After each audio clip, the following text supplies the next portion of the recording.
घंटा राज्य में पाग मुख्यतः भाव शुखिला रही सर्वनिम्न रात्रि तापमात्रा पहाड़िया अंचल मध्य जी उदयगिरी पाखापाखि 5.8 डिग्री सेल्सियस रेकर्ड कर समतल अंचल मध्य फुलबाणी ठारे 7 डिग्री सेल्सियस रेकर्ड कर सुंदरगढ़ किरेई ठारे 7.7 डिग्री रात्रि तापमात्रा रेकर्ड होता बेले सेमलीगुड़ा कोरापुट में 8 डिग्री दारिंगबाड़ी में 8 डिग्री केन्दुझर 8.8 सेहीपरि सुंदरगढ़ 8.9 डिग्री अनुगुल में 9 डिग्री नवरंगपुर में 9 डिग्री और राउल के जोटा भवानीपाट रोचे 9.5 डिग्री सेल्सियस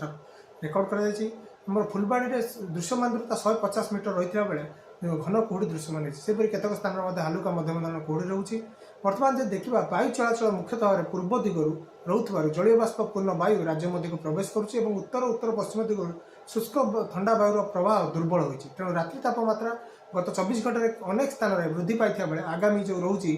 24 घंटा मध्य आहरी 2 ରୁ 3 डिग्री जाए वृद्धि होवार संभावना रही कारण जो आभ्यंतर ओडिशा खास करके एक पश्चिमा निम्नचाप रेखा प्रभाव में वायु चलाचल प्रभाव में मेघुआ आकाश रही प्रभाव शीतर प्रकोप कम खास करके जो 24 घंटा मध्य 2 ରୁ 3 डिग्री कम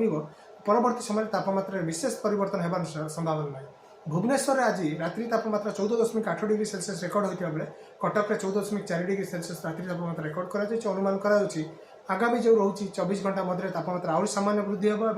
राज्य में प्राय शीतर प्रकोप कमिबार संभावना रही ता सहित किसी जिले में बर्तमान घन कुहुड़ी संभावना थी लक्ष्य करके येलो वार्निंग जारी कर जिला गुड़िक गोटे दुईटी स्थान में दृश्यमान दूरता 200 मीटर कम रहिबो यातायात समस्या उपजिबार संभावना थिबारु तेणु मध्यरात्रि और सकाळ समय जो यातायात करुछन्ति जानवाहन गुड़िक से